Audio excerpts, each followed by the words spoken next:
the ny0040-17le. This is Citizen Promaster 200-meter dive and automatic in this blue color. This is one of the iconic dive watches, Japanese dive watches. We have the Seiko SKX on the one hand, and this is the Citizen competitor, or the version that competed with the SKX, the ny0040, which has since then gone through many iterations and modernization over time. But this was one of the watches to have. This was one of the, let's say, entry-level divers, where maybe the maximum in terms of value for money was prevalent in the Japanese dive watch offerings. They were all around about $200 US at that time, probably still some around on markets at this price point. But of course, we know that the watches since then, they've doubled and quadrupled in prices. Of course, the specs have also improved. This watch here does not have a sapphire crystal. It does not have a ceramic bezel insert. It comes on a rubber strap. I've put it on this Nato strap, but actually it comes, the original rubber strap is this, with this also iconic no decompression limits, where it basically describes what is the maximum time you can spend at a certain depth without having to go through a decompression stop when you're surfacing. So these are quite well-known tables for amateur leisure divers, of course not professional. This is all for just compressed air diving, no helium or any nitrogen or whatever they use nowadays, mixed gas kind of diving. This is very simple. So I do not like this rubber strap. It is quite hard. It's not flexible really. It's urethane, so it's a bit on the hard side, a bit stiff, not so comfortable, and I find it a bit flimsy, a bit thin for my 8-inch wrist. So I have this Nato strap, and yeah, I just wanted to show you the original strap it comes on. So it has this accordion style with the urethane keepers. We have a little buckle here with the Promaster sign on it. So quality-wise, sure, it's probably durable, it's good. It's just not to my full liking, so I just keep it in a drawer and have different kinds of Nato straps that I put on this to just change the look. But I think this gray-blue kind of combination is not bad with this blue sunburst style. So coming back to this, to the specs of this watch, we have a 42mm diameter, we have 12mm thickness, and around about 97 grams of weight. So it's for nowadays, we can say it's not a big watch. Most dive watches now are at 44-45 millimeters. Anyway, a lot of them, of course, let's say still 42 or maybe some 39 for smaller wrists. For me, this is really on the lower end. This has a good wrist presence on my wrist still, but I would not want to go smaller. This is really on the lower end in terms of size. It has a Miyota movement, an automatic movement, caliber 8203. So this is considered the Citizen in-house caliber. It seems this caliber has been more or less unchanged since the 80s, so there's no real upgrade here. It's considered a workhorse, so it must be quite reliable. But it's not, let's say, impressive in terms of the engineering in there. It's just a standard automatic movement. The bezel, as you can see, is also this iconic bezel with these, these sharp edges here.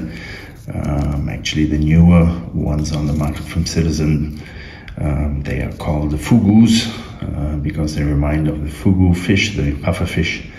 And I guess this name came up later, but they have a similar kind of very strongly milled or coined edge here, which of course helps to get the grip on it. If we want to now straight away look at the bezel action, let you hear that. So we have a 60 click unidirectional bezel. Yeah, it doesn't really fully line up. Yep, it doesn't line up. It has a little back play, so it's good in terms of the. So there's no back play really. It's really good in terms of back play, but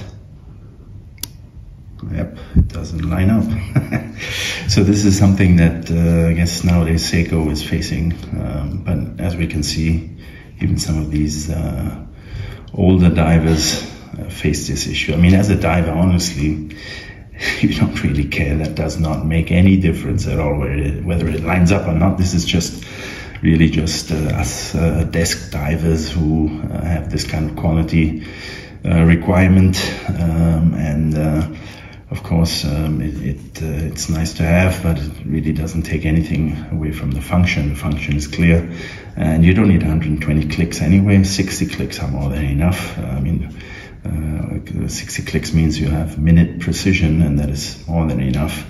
Nobody would need 30-second precision for diving. That's ridiculous. But anyway, that's the watch community.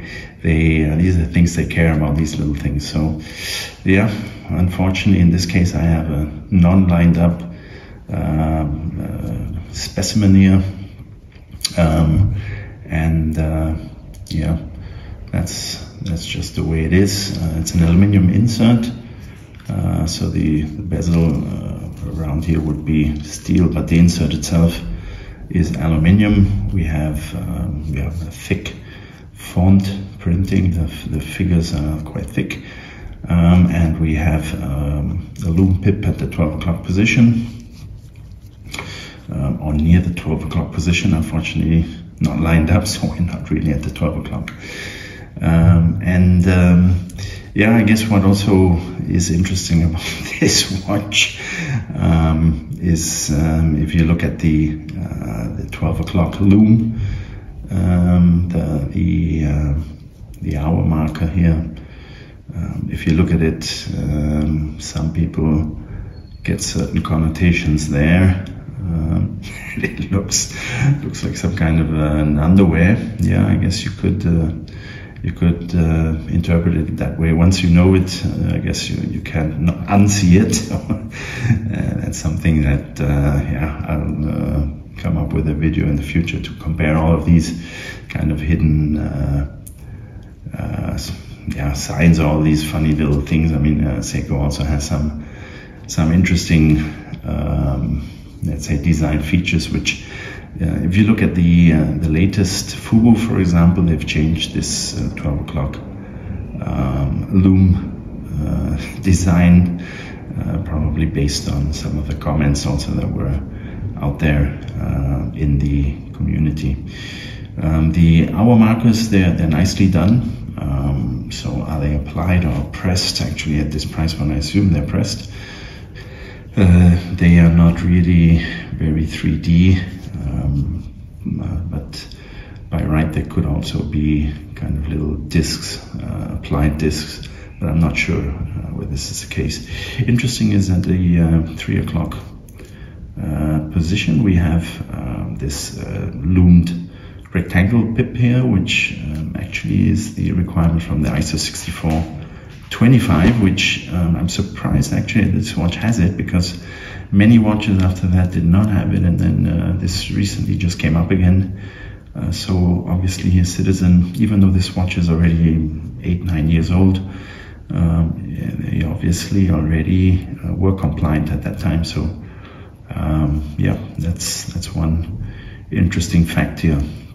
We have a day-date window, day-date complication here, which yeah, it's fine. It's a nice thing to have, this additional complication. I guess it also signals that this watch is intended for as a daily beater, as a daily watch. So that's why I guess Citizen already put in this feature to have the day indication here. So we have no Cyclops, which without the Cyclops it's still legible. The printing is good, so no issue there. What else is there to say? Of course, we have this beautiful sunburst blue dial. This came out in, I think, at least black as an alternative to this blue. Not sure whether there were many other versions, but for me, the blue just really is the one to have. It's a really beautiful blue, and this sunburst effect really comes to full. It really shows its true beauty in the sunlight.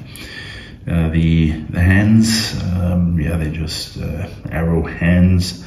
Not really, no frills, no additional kind of polishing, brushing, nothing. It's more or less pressed out of some kind of metal sheet and deburred, and that's it. We have good loom on there. We have a second hand with a loom pip, a counter weight there. Actually, that always puts a question in the place here. If you're in the dark, then you will always see you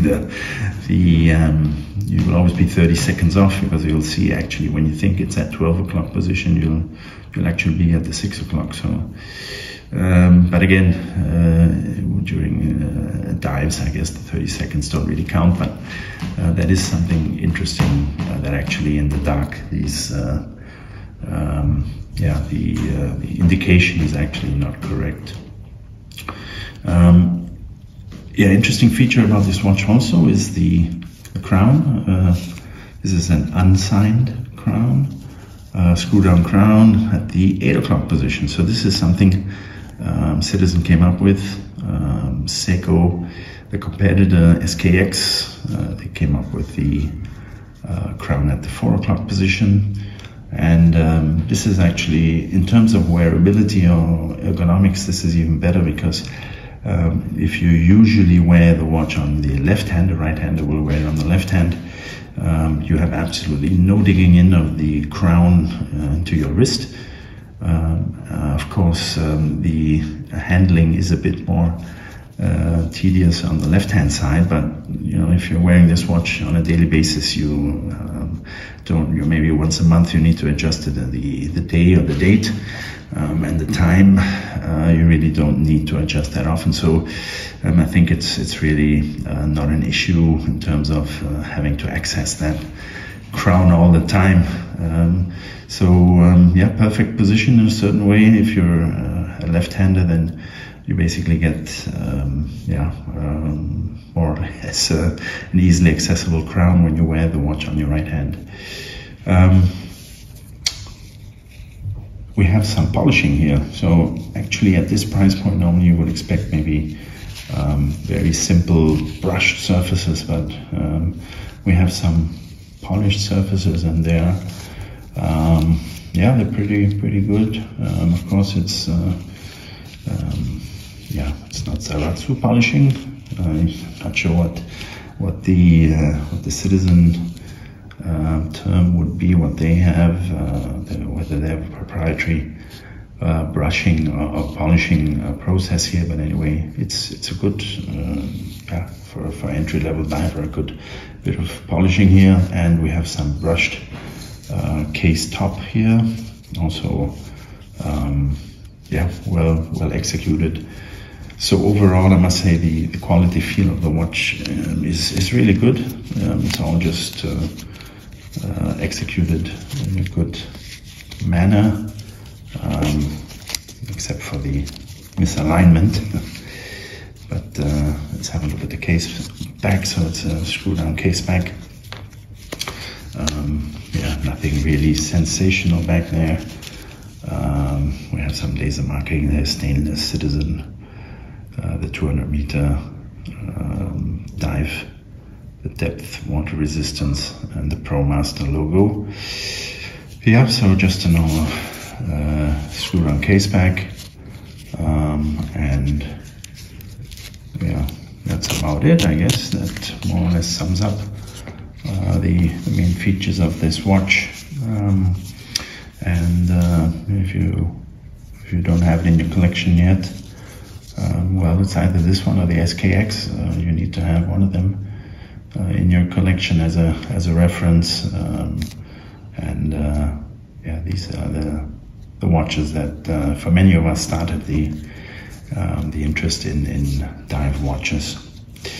Okay, guys, thanks for listening. Peace out. Bye.